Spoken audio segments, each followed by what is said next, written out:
नमस्कार साथियों, स्वागत है आप सभी का यश के एक्सीलेंस ट्यूटोरियल में। तो आप सभी को जो है बता दें कि आज हम लोग जो है न्यू बैच के लिए जो स्टार्ट कर रहे हैं प्रश्नावली 3.3 का जो है क्वेश्चन नंबर 1। क्वेश्चन नंबर 1 है कि एक रैखिक समीकरण युग्म को प्रतिस्थापन विधि से हल कीजिए। तो प्रतिस्थापन विधि है क्या चीज़, इसका मेन रूप से जो आप लोगों को समझना है कि इसका कंसेप्ट है क्या चीज़। प्रतिस्थापन का कंसेप्ट अगर आप लोग समझ गए तो इसमें किसी भी सवाल को आसानी से कर सकते हैं, अगर नहीं समझे तो किसी भी सवाल को आसानी से नहीं कर सकते हैं। और भाई बहुत लोग जो है 100 में 100 और 95 में 95 लाने की गारंटी दे रहे हैं, लेकिन वो जो है कैसे आएगा 100 में 100 और 95 में 95, ये जो है नहीं सिखा पा रहे हैं। तो हम आप लोगों को इस वीडियो में यही सिखाने वाले हैं कि भाई 100 में 100 और 95 में 95 कैसे आएगा, 98 में 98 नंबर कैसे आएगा। तो ये कंसेप्ट को समझना, सभी सवालों के कंसेप्ट को जानना बहुत ज़रूरी है। तो इसमें जो हम लोग प्रतिस्थापन विधि के जो कंसेप्ट को समझते हैं, प्रतिस्थापन विधि का कंसेप्ट यही कहता है, इसका फंडा यही कहता है कि इसमें से देखिए, इसमें दो समीकरण हमेशा दिया जाएगा, इसमें दो समीकरण हमेशा दिया जाएगा और दो समीकरण में से किसी एक समीकरण में से x का मान निकालिए चाहे y का मान निकालिए, और इसमें से जो है अगर 1 से निकालते हैं तो 2 में रखिए और 2 से निकालते हैं तो 1 में रखिए। ठीक है, सीधा सीधा इसका फंडा है कि समीकरण नंबर 1 से x का मान निकाल लीजिए, प्रतिस्थापन माने x का मान क्या करके पक्षांतर करके, और समीकरण नंबर 2 में रख दीजिए। चाहे समीकरण नंबर 2 आसान लग रहा है आपको तो जो है 2 से x का मान निकालिए, समीकरण नंबर 1 में रख दीजिए। यही इसका कंसेप्ट है। ठीक है, और इसको जो है हम करके आप लोग को बताते हैं। तो चलिए क्वेश्चन नंबर 1 को जो है स्टार्ट करते हैं सॉल्व करना। यहाँ पे आप लोग देखिए, पहले प्रश्न का पहला सवाल है कि x धन y बराबर 14, x माइनस वाई बराबर 4। तो इसको जो हम लोग समीकरण नंबर 1 मान लेंगे और इसको समीकरण नंबर 2 मान लेंगे। ठीक है, समीकरण 1 और 2 मान लिया। अब हम लोग देखिए इसका कंसेप्ट क्या कहता है कि या तो आप लोग जो है x से समीकरण नंबर 1 से x का मान निकालिए, चाहे समीकरण नंबर 2 से x का मान निकालिए। तो हमको जो है समीकरण नंबर 2 आसान दिख रहा है x का मान निकालने के लिए, ताकि y को इधर पक्षांतर कर देंगे तो प्लस में आ जाएगा, x यहाँ पे बच जाएगा। ठीक है, तो यहाँ पे हम लोग लिखते हैं, कोई भी समीकरण ले सकते हैं, समीकरण 1 ले सकते हैं, समीकरण 2 ले सकते हैं। तो हम समीकरण नंबर 2 लेते हैं। ठीक है ना, तो यहाँ पे हम लोग लिखेंगे समीकरण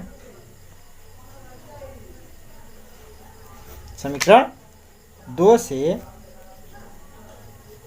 x का मान प्राप्त करने पर, x का मान प्राप्त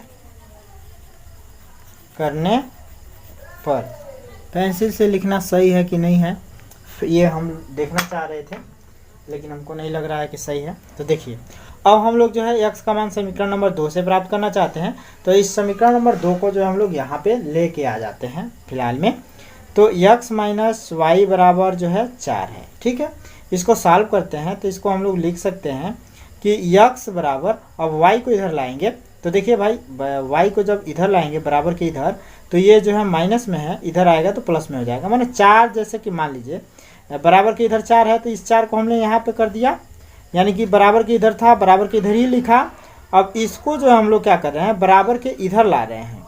जैसे देखिए, बराबर के इधर लाए हैं तभी तो यहाँ पे केवल x बच रहा है। तो इसको बराबर के इधर लाएंगे तो माइनस में है, तो इधर आएगा तो ये हो जाएगा प्लस में। ठीक है, तो ये प्लस में हो जाएगा तो y होगा ना, y है तो y है तो y हो जाएगा और ये प्लस में होगा। ठीक है, तो अब ये जो हम लोग x बराबर निकाल दिए 4 धन y। अब ये हो जाएगा समीकरण नंबर 3। अब यहाँ पे हम लोग लिखेंगे कि x के इस मान को, x के इस मान को, जो मान ये निकला हुआ है, तो x के इस मान को किस समीकरण में रखेंगे हम लोग, मान को समीकरण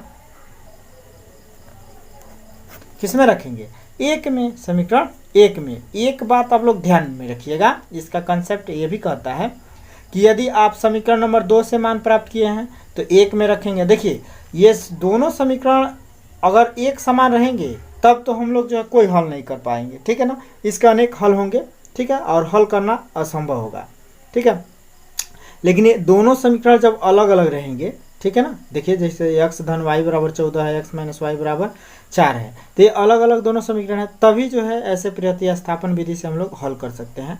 अन्यथा दोनों समीकरण एक समान रहेगा तो एक भाई जो है किसमें से मान निकाले किस में रखेंगे, एक ही रहेगा तो उसको न हल करना संभव नहीं है। तो प्रतिस्थापन विधि जब ही हल करेंगे जब दोनों समीकरण अलग अलग होंगे। तो इसमें तो अलग अलग हैं तो इसमें काम करेगा। तो x के इस मान को हम लोग समीकरण नंबर 1 में रखते हैं। तो समीकरण नंबर 1 में जब रखेंगे x के इस मान को तो हम लोग डायरेक्टली रख लेते हैं। तो x बराबर क्या है, देखिए यह जो है समीकरण x धन y बराबर 14 है। तो x के जगह पे हम लोग डायरेक्ट, क्योंकि लिख रहे हैं कि x के इस मान को समीकरण नंबर 1 में रखने पर, तो समीकरण नंबर 1 में रख देते हैं डायरेक्टली। तो x के जगह पे हम लोग 4 धन y भर देंगे। तो 4 और धन में जो है y भर देंगे, ठीक है। प्लस है तो प्लस लिख देंगे यहाँ पे, और y है तो y लिख देंगे यहाँ पे। जो है भाई x के जगह पे ये भर लेना है, जो भी आएगा। कंसेप्ट यही कहता है कि यही प्रतिस्थापन है कि यहाँ से मान उठा के यहाँ भर देना है, ठीक है। यहाँ पे भर दिया, फिर यहाँ पे जो है वह लिख दिया, और फिर बराबर 14 है तो बराबर 14 लिख दिया। कोई दिक्कत? अब जो है हम लोग क्या करेंगे भाई, इसको सॉल्व कर देना है। तो इसको जो है ब्रैकेट को खोल देंगे। तो ब्रैकेट को खोलेंगे तो ये हो जाएगा 4 और धन में y और धन में y बराबर 14। फिर इसको जोड़ लेंगे तो 4 और y धन y, तो 1y और 1y 2y हो जाएगा। तो 2y हो गया बराबर हो गया 14। अब 4 को इधर पक्षांतर कर देंगे क्योंकि हमको खाली y का मान चाहिए। तो 4 को इधर लाएंगे तो यहाँ इधर क्या बचेगा 2y, इधर हो जाएगा 14 इधर था ऐसे ही उतारा, इसको इधर लाया तो माइनस में हो जाएगा 4, क्योंकि देखिए इसका चिन्ह प्लस में है। और देखिए कोई भी अंक है इसके सामने वाला चिन्ह इसके लिए होगा, तो इसका चिन्ह प्लस में है, कोई चिन्ह नहीं इसका मतलब प्लस में है। तो प्लस में है, इधर आएगा तो माइनस में हो जाएगा। अब 2y बराबर 14 में से 4 जा 10 हो जाएगा। तो y बराबर, अब देखिए केवल हम लोग को y का मान बताना है तो y बराबर लिखेंगे और 2 को भी इधर लाएंगे। तो यहाँ पे एक गुणा में है, यहाँ पे ये गुणा में है, तो इधर आएगा तो भाग हो जाएगा। तो 10/2 हो जाएगा। अब 2 × 5 = 10 हो जाएगा, ठीक है। तो ये y बराबर आपका मान निकल गया 5, ठीक है। अब हम लोग क्या करेंगे, y के इस मान को, चूंकि x का मान ज्ञात करना है हम लोग को, तो x का मान अभी y के पद में है, ठीक है। तो x का मान जो नंबर में कितना होगा, तो y के इस मान को इसमें भर देंगे तो आराम से नंबर में निकल जाएगा y का रियल में मान कितना होगा। तो हम लोग लिखेंगे कि y के इस मान को, अब यहाँ से लिख देते हैं, चाहे यहीं से लिख देते हैं कि y के इस मान को समीकरण नंबर 3 में रखने पर, समीकरण नंबर 3 में रखने पर तो यहाँ पे हम लोग रख देते हैं डायरेक्ट। तो यहाँ पे जो है x बराबर दिया हुआ है क्या 4 और प्लस में y, तो y के जगह पे हम लोग 5 भर देते हैं। तो 5 और 4 9 हो जाएगा। तो x की वैल्यू कितनी हो गई 9, ये आपका आंसर हो गया। तो यानी कि अतः हम लोग यहाँ पे लिख देंगे, अतः x बराबर 9 और y बराबर क्या है 5 है, ठीक है। आंसर हो गया ये आपका, ठीक है। तो आई होप ये वाला सवाल आप लोगों को समझ में आ गया होगा। फंडा नहीं समझ में आ रहा हो फिर से एक बार फंडा समझ लीजिए, क्योंकि फंडा समझना बहुत ज़रूरी है। फंडा कैसे जो है, क्या है इसका फंडा, तो इसका फंडा यही है कि समीकरण नंबर 1 से चाहे समीकरण नंबर 2 से x का मान प्राप्त कर लेंगे, चाहे y का मान प्राप्त कर लीजिए, चाहे x का मान प्राप्त कर लीजिए। तो सबसे आसान है x का मान प्राप्त कर लीजिए, ठीक है। तो x का मान हमने प्राप्त कर लिया y के पद में। अब हमने जो है x के इस मान को समीकरण नंबर, देखिए यही ध्यान देना है कि समीकरण नंबर 2 से हमने यह मान प्राप्त किया है तो समीकरण नंबर 1 में रखेंगे। अगर समीकरण नंबर 1 से प्राप्त किया तो समीकरण नंबर 2 में रखेंगे। तो हमने समीकरण नंबर 2 से प्राप्त किया तो समीकरण नंबर 1 में प्रतिस्थापित करेंगे। इस बात को ध्यान में रखना है कि 2 से प्राप्त किया है तो 1 में रखेंगे, 1 से प्राप्त किया है तो 2 में रखेंगे। हमने 2 से प्राप्त किया है तो 1 में रखेंगे। तो 1 में जो हमने रख दिया, x के जगह पे तुरंत रख के ही लाया है, ठीक है। x के जगह पे हमने ये मान भर के लाया, और धन में y है तो y लिख देना है, बराबर 14 है तो 14 लिख देना है। इसके बाद से अब देखना है कि क्या करना है। तो भाई ये दोनों y हैं तो y के पद में है तो इन दोनों को जोड़ देंगे तो 2y हो जाएगा, और प्लस में 4 है तो 4 ही रहेगा, बराबर 14 हो जाएगा। 4 को इधर लाएंगे तो माइनस में, इधर प्लस में, इधर आएगा तो माइनस में हो जाएगा। तो 2y बराबर हो गया 10, तो y बराबर क्या हो जाएगा 10/2 यानी कि 5। तो y का मान 5 हो गया। अब y का मान निकल गया तो हम लोग जो समीकरण नंबर 3 में जो y के इस मान को रख देंगे तो x का मान निकल जाएगा तुरंत। अब देखिए ये कोई ज़रूरी नहीं है कि आप लोग समीकरण नंबर 3 में ही रखें। अब आप लोग y का मान इसमें भी रखेंगे तब वो x का मान निकल जाएगा, ठीक है। अगर इसमें रखेंगे तब वो x का मान निकल जाएगा, ठीक है। तो सबसे आसान ये होता है ये वाला समीकरण, तो इसी में रख देते हैं, ठीक है। बशर्ते कि आप लोग इसमें भी रख सकते हैं, इसमें भी रख सकते हैं, कोई दिक्कत नहीं होगा। आप मान रख के भी देख सकते हैं। x का मान जो है आपका कितना निकला हुआ है, y का मान 5 निकला हुआ है, तो अब x धन y की जगह पे 5 भर देंगे, 5 को इधर लाएंगे तो 14 में से 5 घट जाएगा तो ये 9 हो जाएगा ऑटोमेटिक, ठीक है। तो अभी 9 आ जाएगा तुरंत, ठीक है। तो ये जो है आपका कंसेप्ट हमको लग रहा है कि आप लोग को समझ में आ गया होगा। नेक्स्ट सवाल, इसका दूसरा सवाल देख लेते हैं हम लोग।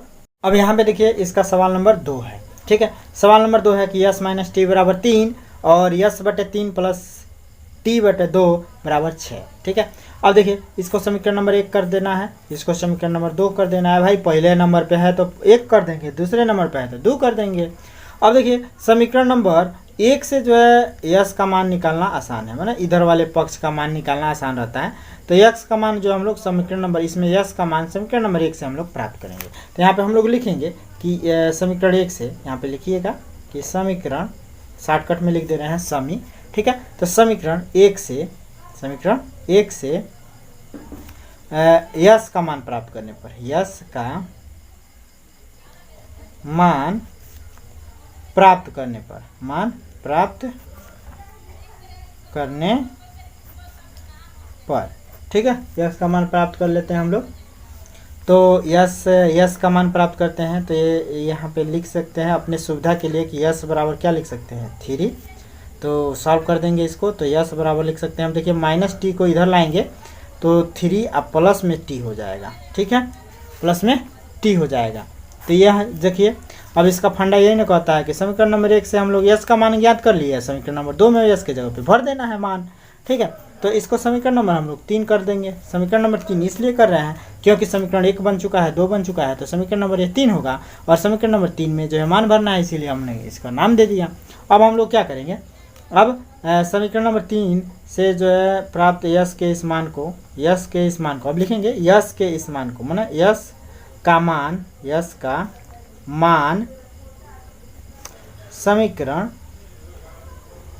समीकरण किस में भर देना है, 2 में। तो समीकरण 2 में प्रतिस्थापित कर दीजिए। समीकरण 2 में रखने पर, समीकरण 2 में रखने पर, चाहे प्रतिस्थापित करने पर, रखने पर लिखिए, अच्छा है, प्रतिस्थापित करने पर लिखिए, ठीक है।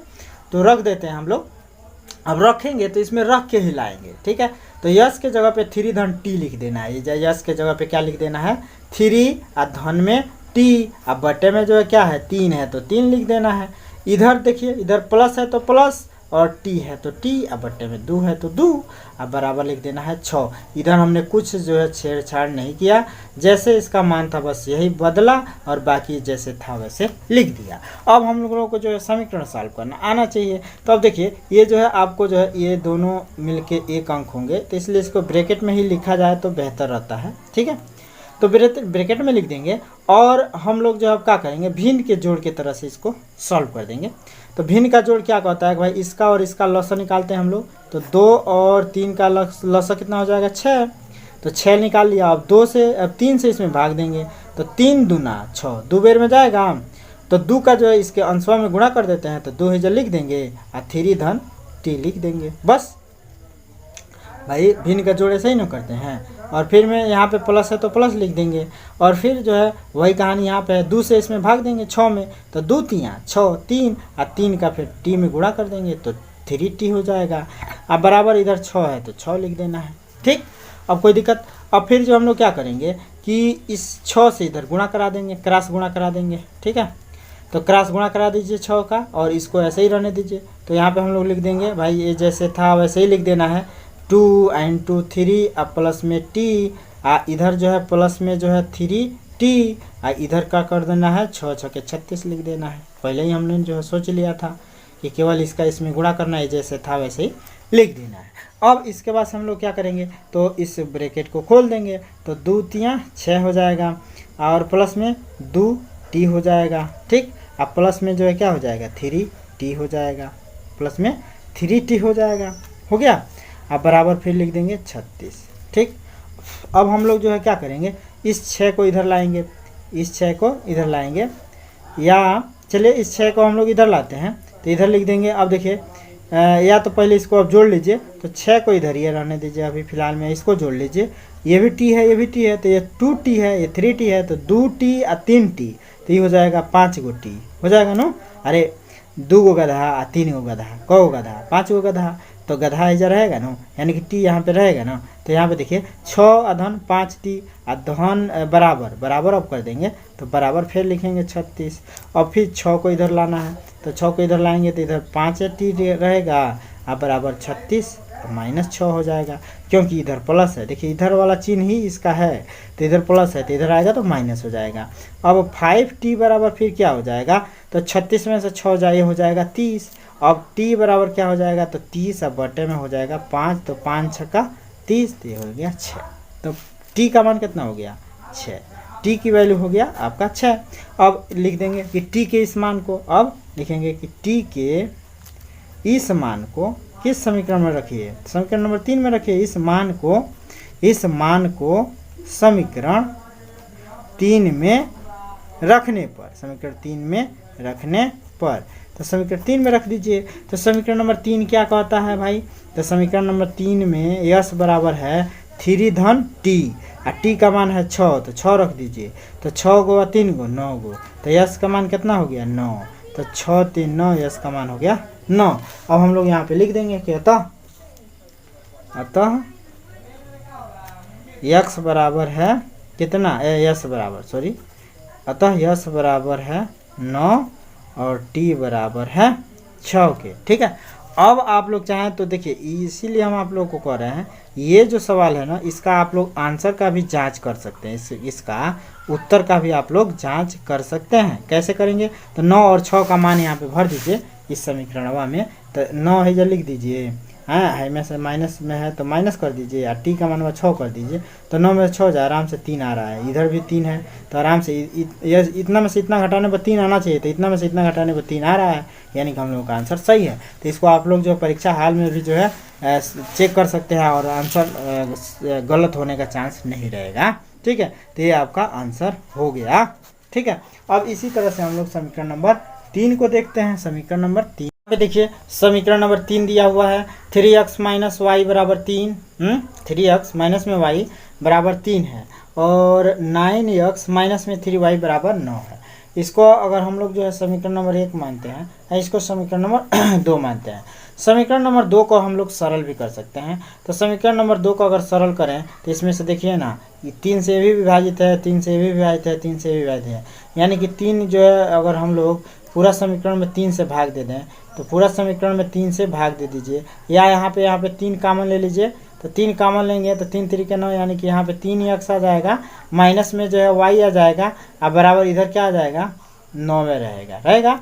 अब 3 से जो इस 9 को भाई 3 को पक्षांतर कर सकते हैं, तो इधर जो है आ जाएगा 3x, इधर रहेगा माइनस में y बराबर ये हो जाएगा 9/3, तो 3 से काट दीजिए, 3 3 के 9, तो इस समीकरण प्राप्त हो गया 3x माइनस वाई बराबर 3। तो यहाँ पे देख सकते हैं आप लोग कि जो है इसको सरल करके तब नाम रखिए, तो इस समीकरण नंबर 2 हो गया। तो समीकरण नंबर 1 और 2 दोनों जो है एक समान दिख रहे हैं, तो जब दोनों एक समान हैं तो ये प्रतिस्थापन विधि से हल नहीं हो सकता।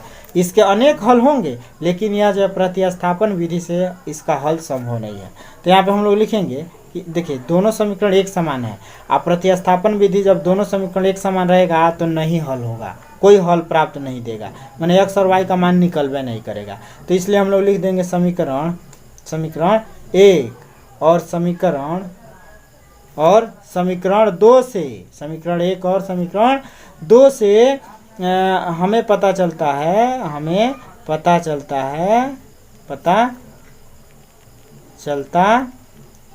है कि इसका प्रतिस्थापन विधि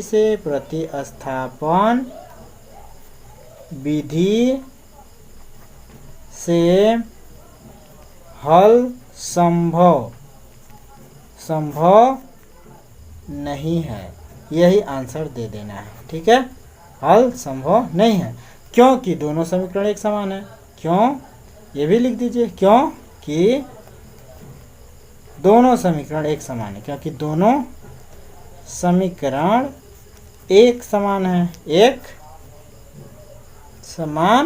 हैं।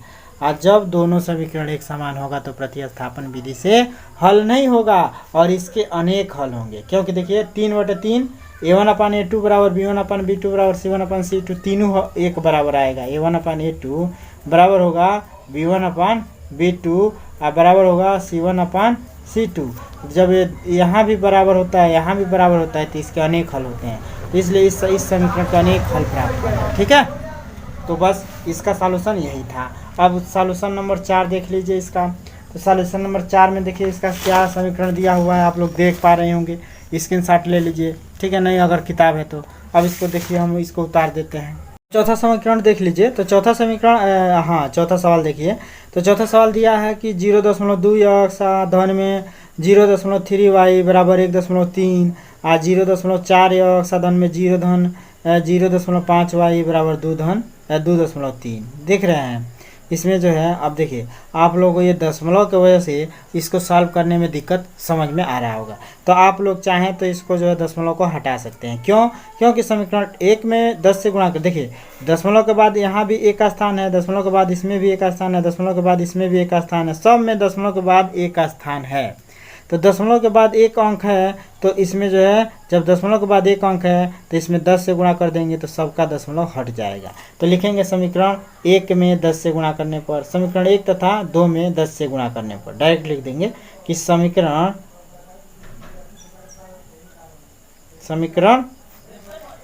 1 और समीकरण 2 में 10 से गुणा करने पर, 10 से गुणा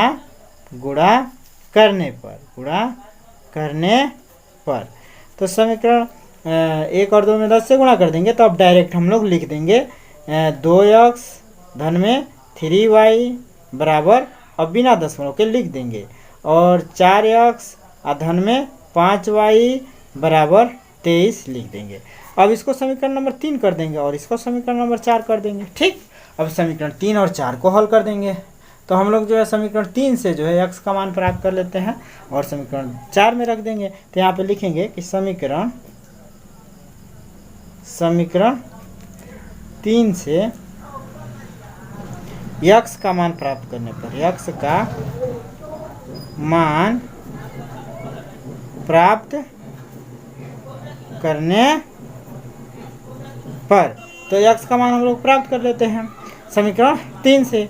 तो 2x धन में 3y बराबर 13 है। तो अब इसको पक्षांतर कर देंगे या करके, तो यहाँ पे लिखेंगे हम लोग 2x बराबर 13 माइनस 3y लिख देंगे, क्योंकि इधर प्लस है इधर आएगा माइनस में हो जाएगा।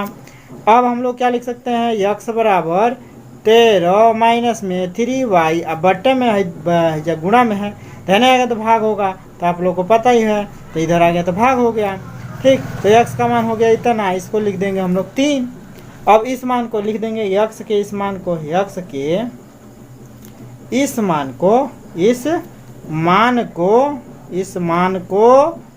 किस समीकरण में रख देंगे, समीकरण 3 से तो समीकरण 4 में रख देंगे, समीकरण 4 में रखने पर, तो इसमें रख देते हैं। तो यहाँ पे हम लोग मान में रख देंगे 4 में। तो 4 समीकरण यही ना है। तो देखिए x के जगह पे हम लोग को भर देना है ये वाला समीकरण। तो 4 है या गुणा में है, x के जगह पे भर देंगे, तो 4 गुणा में रखेंगे, x के जगह पे भरेंगे तो इसको ब्रैकेट में भरेंगे, तो 13 माइनस में 3y, अब बटे में लिख देंगे 2, ठीक है, और प्लस में अब देखिए 5y है तो प्लस में लिख देंगे 5y, अब बराबर 23 है तो यहाँ पे लिख देंगे 23। ठीक है, अब क्या करेंगे, देखिए यहाँ पे 4 सबके साथ गुणा है और बटे में 2 है, तो 2 से हम लोग काट सकते हैं, 2 दूना 4, तो हो गया 2।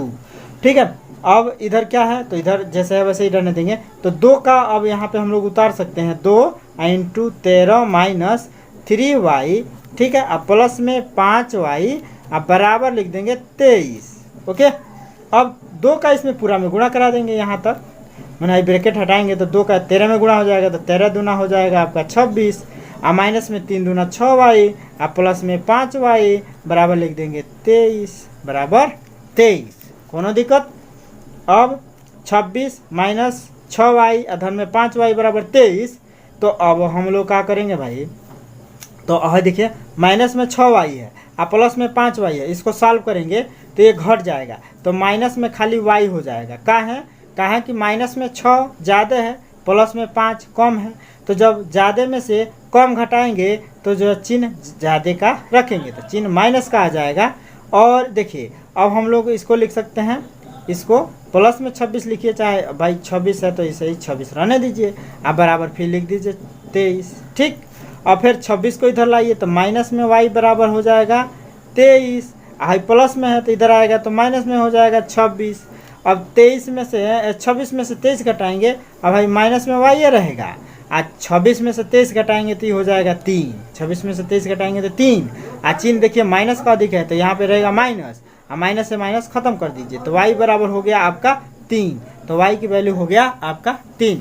अब देखिए y के इस मान को हम लोग समीकरण नंबर 3 में रख देते हैं, तो यहाँ पे हम लिख देते हैं, जगह नहीं है हमारे पास तो यहाँ पे हम लोग लिख देंगे y के इस मान को, कहाँ पे लिखें, यहाँ पे लिख देते हैं y के इस मान को, y के इस मान को समीकरण 3 में रखने पर लिख दीजिएगा। ठीक है, अब हम रख देते हैं क्योंकि देख रहे हैं इधर बैंड बाजा बज रहा है तो बहुत नज़दीक आने वाला है, तो तब तक हम जो इसको ख़त्म करते हैं। तो x बराबर लिख देंगे 13, माइनस में 3, अब y के जगह पे क्या भर देना है 3, y के जगह पे क्या भर देना है 3, अब बटे में 2 है तो 2 भर देना है। अब यहाँ पे देखिए 13 और माइनस में 3 3 9, अब बटे में 2 हो जाएगा। फिर जो है यहाँ पे बराबर लिखिए 13 में से 9 घटा दीजिए 4 हो जाएगा, 4 बटे 2, 2 दूना 4, 2 हो जाएगा। तो x बराबर कितना लिख देंगे 2। ठीक है, तो x का मान आपका आ गया 2 और y का मान आपका आ गया 3। तो इस प्रकार से हम लोग लिख सकते हैं क्या कि अतः x बराबर 2 और y बराबर 3। इसका अगर आप लोगों को क्या चाहिए आंसर का जांच करना है तो यहाँ पे आंसर का जांच कर लीजिए। x बराबर 2 भर दीजिए तो 2 3 6 हो जाएगा, x बराबर 2 ये न आया है तो x बराबर 2, तो 2 3 6 और माइनस में y का मान कितना आया है, तो y का मान आया है 3, तो y का मान 3 है रहने दीजिए। तो 6 में से 3 घटाएंगे बराबर 3 हो ही जा रहा है, यानी कि जो भी हमने समीकरण हल किया है और जो भी x और y का मान प्राप्त किया है यह हमने जो है एक्यूरेट निकाला है, इसमें कोई शक नहीं है। तो इस प्रकार से हमें जो है चारों सवाल हल कर दिया और 4 सवाल हमने हल कर दिया, 5वां और 6वां सवाल प्रकार से हमने जो 4 सवाल हल कर दिए। 5वां और 6वां सवाल इस वीडियो में तो नहीं बता पाएंगे क्योंकि आप लोग देख पा रहे होंगे कि बैंड बाजा उधर से आ रहा है। तो अगर आप लोग कमेंट करेंगे, वीडियो को ज़्यादा पसंद करेंगे तो हम जो है 5वां और 6वां भी आप लोग को ज़रूर बताएंगे। कमेंट जरूर कीजिएगा अगर ये 5वां और 6वां आप लोग को चाहिए तो फिर मिलते हैं दोस्तों अगले वीडियो के साथ, तब तक के लिए जय हिंद।